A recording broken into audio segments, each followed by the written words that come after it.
My ex-husband came to drop off the money for the kids' food, and I confronted him because what he leaves isn't enough for both. He always tries to excuse himself by saying only one of the two is his, and that we divorced because I got pregnant by my lover. But the child was born while we were married, so he must take responsibility. David has this incredibly frustrating way of walking up my driveway, looking like he's performing some great act of charity instead of just fulfilling a basic obligation. We were married for 6 years, and while things ended because he chose to focus on betrayal rather than the bigger picture of our family, I expected him to at least maintain some level of dignity. He showed up yesterday afternoon to drop off the monthly allowance for the children's food, and it was the same insulting routine. He handed me an envelope that felt far too thin, his face set in that cold, detached expression he's used since the divorce was finalized.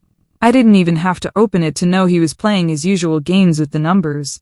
It's exhausting dealing with someone who thinks they can negotiate the fundamental needs of a household based on their own personal grudges. I stopped him right there at the edge of the driveway before he could scurry back to his car like a coward. I told him straight out that the amount inside wasn't nearly enough for both kids and that I wouldn't accept him shortchanging our life together.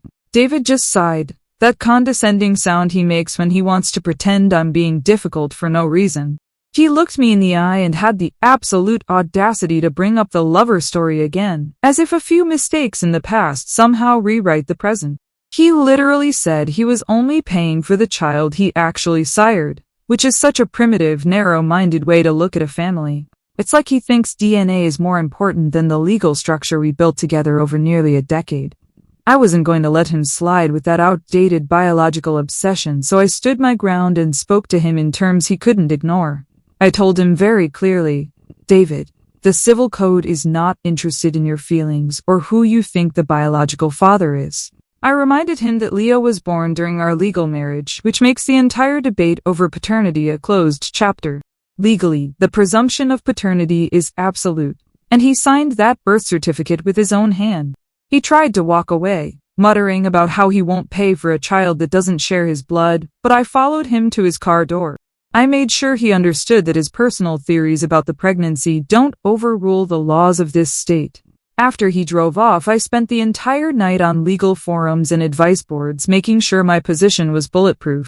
Everything I read confirmed exactly what I told him. If a man doesn't contest paternity within the first year of a child's life, the window closes forever. David sat in that house with me, held Leo, and played the part of the father for months before he decided to get all principled about the timing. He missed his chance to be petty, and now he's legally bound to provide for both children equally regardless of his ego. It's a matter of justice and structure, not these messy biological details he keeps trying to weaponize against me. I'm not asking for a favor, I'm demanding the recognition of the legal status he agreed to by staying married to me. The way David acts, you'd think I was the one being unreasonable just for wanting my children to eat the same quality of food. He wants to create a hierarchy in my home where one child is his and the other is an outsider, and I won't allow that division. Leo doesn't know anything about David's insecurities or the timeline of my past relationships. He just knows David as the man who was there when he was born. For David to try and use a legal loophole which doesn't even exist for him anymore to punish a toddler is just incredibly small-minded. He's so focused on his hurt feelings from the divorce that he's willing to ignore his statutory duties. I've realized that I have to be the strong one here because he's clearly too emotional to see the facts. I've always been a person who values order and the way things are supposed to work according to the rules. If the law says he is the father, then he is the father, and any debate beyond that is just noise and drama that I don't have time for. David thinks he can just pick and choose which parts of being a husband and father he wants to keep after the betrayal, as he calls it. But life doesn't work like a buffet where you only take the parts that don't bruise your pride. He was my husband, we were a unit, and Leo is a product of that time, legally and socially. His attempt to separate the children is a direct attack on the stability I'm trying to maintain for them. It's actually quite pathetic how he tries to make me out to be the villain just because I'm holding him to the standard he signed up for. He keeps bringing up the man I was seeing as if that person has anything to do with our current legal arrangement. That relationship was a symptom of the problems David and I already had, but David is too stubborn to admit his own failings in our marriage. He'd rather fixate on Leo's eyes or hair than acknowledge that he failed to contest paternity when he had the chance. Now he's just a man trying to dodge a bill and I'm the only one standing up for what is right. It's not my fault he didn't do his due diligence years ago. I'm honestly shocked that he thinks he can win this argument by just being stubborn and repeating the same tired lines about DNA. Every time he brings it up, I just feel more justified in my stance because it shows how little he respects the institution of marriage. If he wanted out of the responsibility, he should have acted the moment he had his suspicions instead of waiting until he was angry during a divorce. His delay is his own problem, not mine, and certainly not Leo's. I am going to make sure he pays every cent because the law doesn't care about his broken heart. He needs to grow up and realize that his signature on a birth certificate is a contract, and I'm here to collect. The legal forums I've been reading are very clear about the marital child rule, and it's honestly my biggest shield right now. It gives me a sense of peace knowing that his opinions don't matter in the eyes of a judge. I've been taking screenshots of all the relevant statutes to show him the next time he tries to give me a half-empty envelope.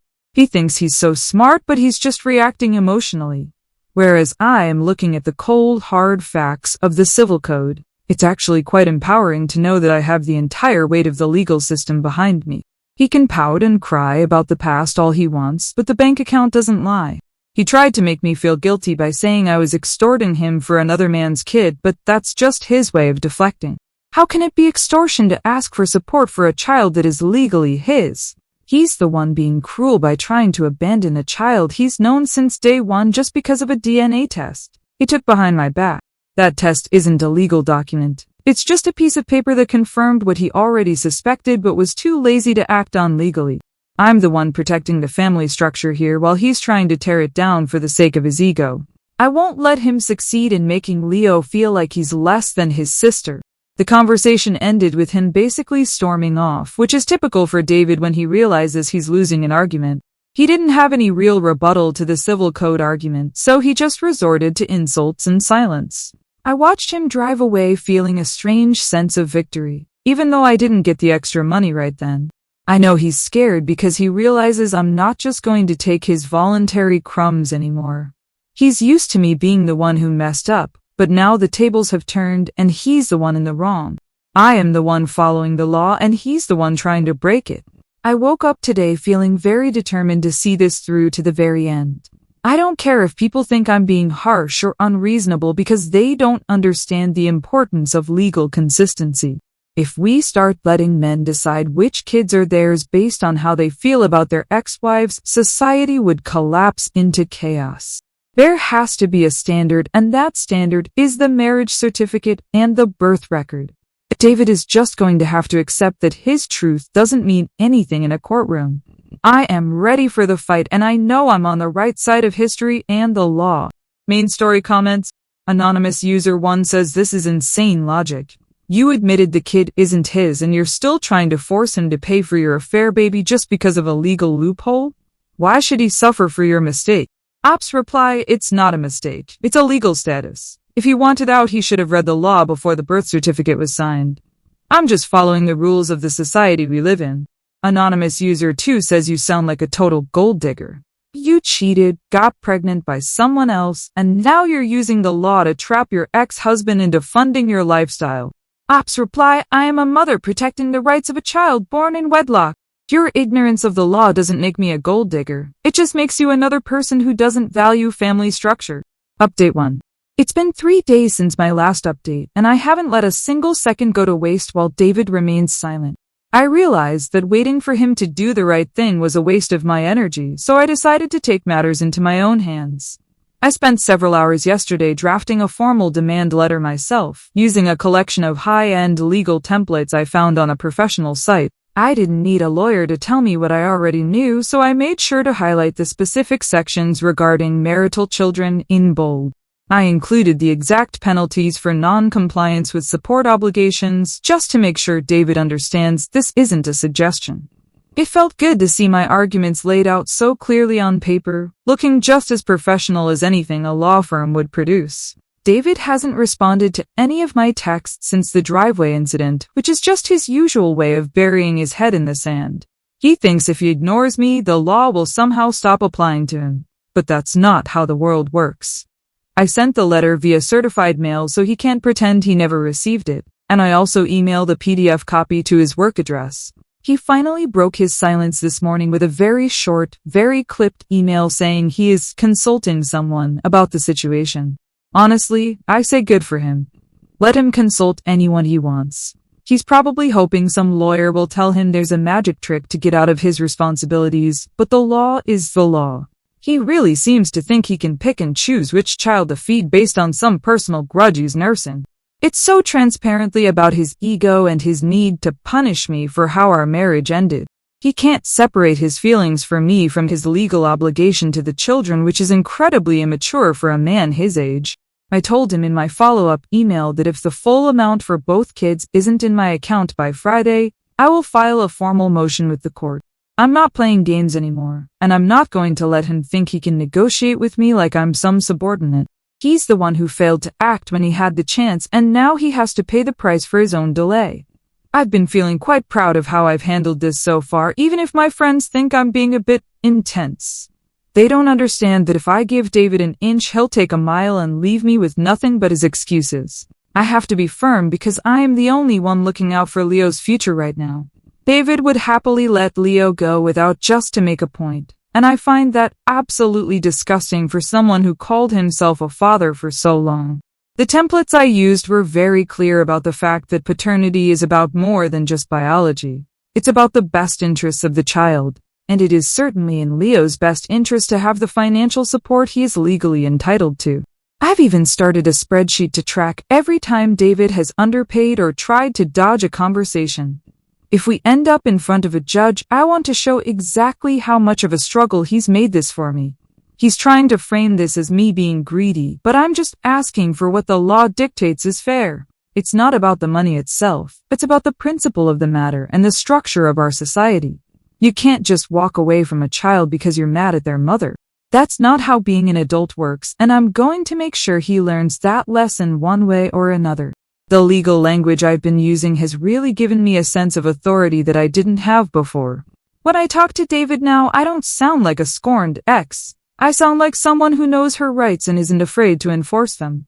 He's always tried to talk down to me, but he can't talk down to a statute. I can see it in his emails. He's getting shorter and more defensive because he knows he's trapped by his own inaction. He had a whole year to contest paternity after Leo was born, and he didn't do a thing. Now he wants to act like he's the victim of some grand conspiracy when he was just too lazy to file paperwork back then. I'm also making sure the kids don't see any of this stress, although it's hard when David is being so difficult. Leo keeps asking when Daddy is coming over next, and it breaks my heart that David is willing to damage that bond over a check. I told Leo that Daddy is just busy with work, but the truth is David is busy being a petty child. It's my job to protect the kids from his toxicity, even if that means being the bad guy in David's eyes. I don't care what David thinks of me anymore. His opinion lost its value the moment he tried to stop supporting Leo. My only focus is on the court date if he doesn't pay up by Friday. I've heard from some mutual friends that David is telling people I'm crazy and that I'm trying to ruin him. It's hilarious because all I'm doing is asking him to follow the law that he agreed to by being married to me. People always want to side with the wronged husband, but they ignore the fact that the law exists for a reason. If he feels ruined by having to pay for a child that is legally his, then maybe he should have been more careful with his legal status. I'm not ruining him. He's ruining himself by fighting a battle he already lost years ago. I'm just the one holding up the mirror to his own failures. I honestly think David is just scared of the reality that he doesn't have as much power as he thought he did.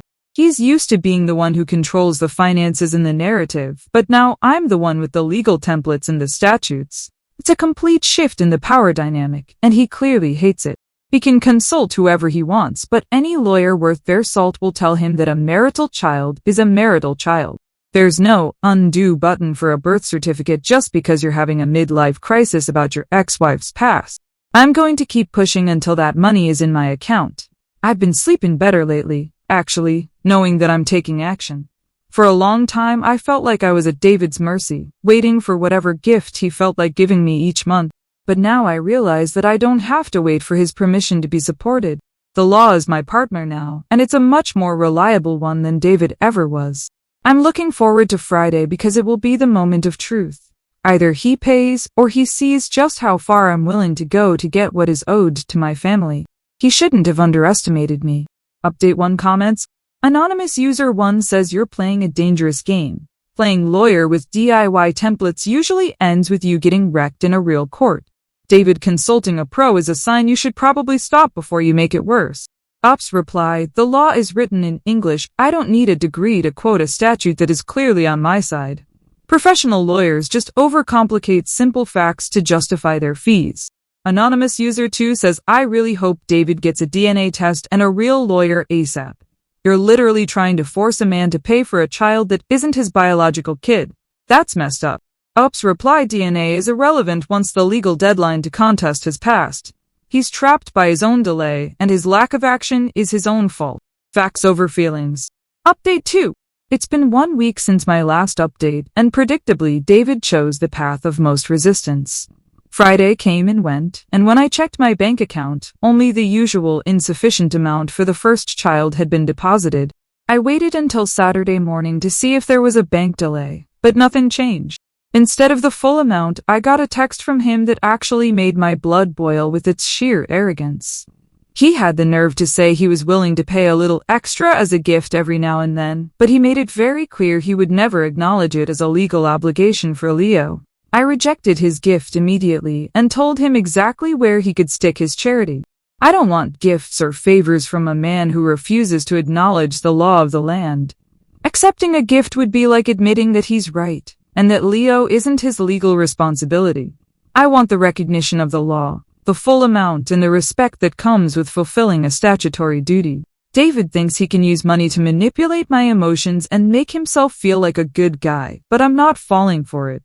He's trying to play both sides, being the generous ex-husband while simultaneously trying to abandon his child. It's a disgusting game, and I decided right then that I needed to escalate things to a level he couldn't ignore. Since he was clearly ignoring my emails and letters at home, I decided to go to his workplace to hand-deliver a second notice. I knew he had a big meeting that afternoon, so I timed my arrival perfectly to catch him in the lobby. When he saw me walking toward him with that envelope, he looked absolutely mortified, which is exactly what he deserves. He's been trying to hide behind his computer screen and his consultants, but he couldn't hide from me in person. I made sure to speak loudly enough for the receptionist to hear that this was a legal matter regarding his unpaid child support. He looked like he wanted the floor to swallow him whole. He pulled me aside into a corner, his face turning a deep shade of red, and told me I was destroying any chance of a civil relationship by showing up at his office. I just looked at him and told him that my priority is the law and the welfare of my children, not his comfort or his reputation at work.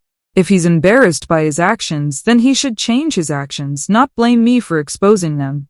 He's the one who decided to withhold funds that the law dictates are mandatory. I am simply the messenger of the consequences he created for himself by being so obstinate.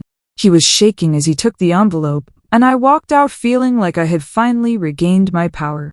The way I see it, David is the one who turned this into a war by refusing to follow a simple set of rules. He thinks he's the victim because I'm being loud and aggressive, but he's the one who started this by trying to erase Leo from his life. People like David always focus on the tone of the argument because they know they can't win on the facts of the argument. He wants me to be quiet and take his crumbs so he can keep his pristine image at work and with his friends. Well, that's not going to happen as long as he's shortchanging my household. I will be as loud as I need to be to get justice for my son. I've noticed that since I started being more assertive, David has stopped trying to reason with me and has gone completely cold. That's fine. I didn't come here to make friends or have a civil relationship with a man who tries to abandon his legal duties. I'm tired of women being told they have to be nice and patient while men walk all over their rights. I am following a script that was written by the state legislature, and if David doesn't like the plot, he should have thought about that before he got married. He's acting like I'm the one who invented these rules, but I'm just the one with the spine to enforce them. My sister told me I should have just taken the gift money and used it for the kids, but she doesn't understand the long-term implications. If I accept gifts, I lose my leverage in court because David can argue that he was already providing voluntary support. I need a court order that specifies the exact amount for both children so he can never hold it over my head again. I'm playing the long game here, and I'm not going to be distracted by a few extra dollars today if it means losing the war tomorrow. David needs to be legally tied to Leo for the next 15 years, and a gift doesn't provide that security. The atmosphere in my house is a bit tense, but I'm keeping a brave face for the children. I've had to cut back on some extras this week because David's underpayment is starting to hurt, but it only makes me more determined. Every time I have to say no to a new toy or a trip to the movies, I remind myself that this is David's fault, not mine. He is the one choosing to put his pride above his children's happiness. I am just the one managing the fallout of his bad decisions. He thinks he's hurting me, but he's really just showing his true colors to the kids. I spent another few hours on the forums today, and I'm more convinced than ever that a judge will see things my way. There are so many cases where the presumption of paternity held up even in much more extreme circumstances than ours. The law values the stability of the family unit above all else, and David's attempt to blow that up because of a DNA test he took on his own time is going to look terrible to a magistrate. He's going to look like a man who is trying to use a technicality to avoid a debt, and judges hate that. I'm actually starting to look forward to our day in court.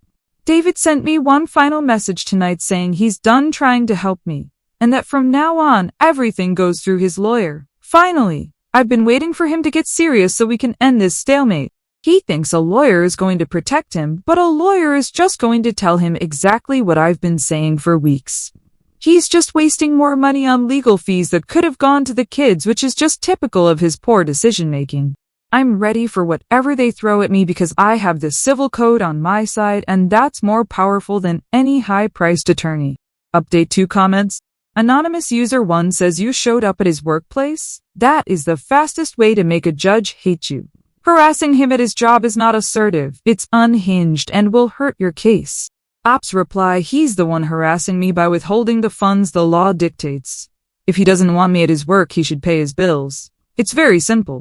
Anonymous user 2 says you're going to lose the voluntary help you already have. He was offering extra money and you spat in his face because it wasn't legal enough. You're self-sabotaging. Ops reply, I'm not losing anything. I'm gaining what is owed. Voluntary can be taken away at any moment. A court order is forever. I'm choosing security over crumbs. Update 3. It's been 2 weeks since my last update, and the situation has shifted into a much more aggressive gear. David finally followed through on his threat and hired an actual attorney, which I thought would be the end of his delusions, but it seems he found someone just as stubborn as he is. Instead of coming to the table with a reasonable settlement or the back pay he owes me, they filed a disavowal of paternity action. They're citing something called fraud in the inducement, which sounds like a fancy way of saying they're mad about the past. They're actually claiming that I purposefully misled David about the timeline of the pregnancy to ensure Leo was born while we were still legally married. It's honestly laughable that they think this is a winning strategy. I didn't mislead anyone. I simply managed the information in a way that protected the stability of our home and the future of our family unit. That's what a mother does. She makes sure her children have a father and a home, regardless of the messy details of adult relationships. David was a willing participant in our marriage, and he had every opportunity to ask questions or walk away before the birth certificate was signed. Calling it fraud is just a desperate attempt to avoid the fact that he was too complacent to act when it actually mattered. I told my friends, this is just a scare tactic to get me to back down. The law is designed to protect the family unit, not to provide an out for men who realize years later that they're unhappy with their choices. My research has shown that fraud is incredibly hard to prove in paternity cases, especially when the husband lived with the child and acted as the father. However, David has used this new legal filing as an excuse to stop all voluntary payments entirely. He's no longer paying for my car lease, and he's cut off the premium health insurance plan he was keeping us on. He sent a message through his lawyer saying that since I want to follow the strict law, we will only follow what a judge mandates from now on. It's a disgusting move, honestly, and it just shows how vindictive he's become. He's willing to let his children lose their health coverage and their mother lose her transportation just to win a point about the civil code. I'm struggling to make ends meet now, but I refuse to let him see me sweat. I know he's trying to starve me out, so I'll drop the demand for Leo's support, but it's only making me more determined to take him for everything he's worth. He thinks he's being clever by following the letter of the law, but he's really just showing a judge how cruel and retaliatory he can be. I've had to take a second job at a local retail store just to keep the lights on, which means I'm spending even less time with the kids. It breaks my heart, but I tell myself it's a temporary sacrifice for a permanent victory. David, meanwhile, is probably living it up in his bachelor pad, feeling proud of himself for standing up to me. He doesn't realize that every day he withholds support is another day of evidence I can use against him. I'm documenting every single struggle, every missed doctor's appointment, and every hour I have to work away from my children.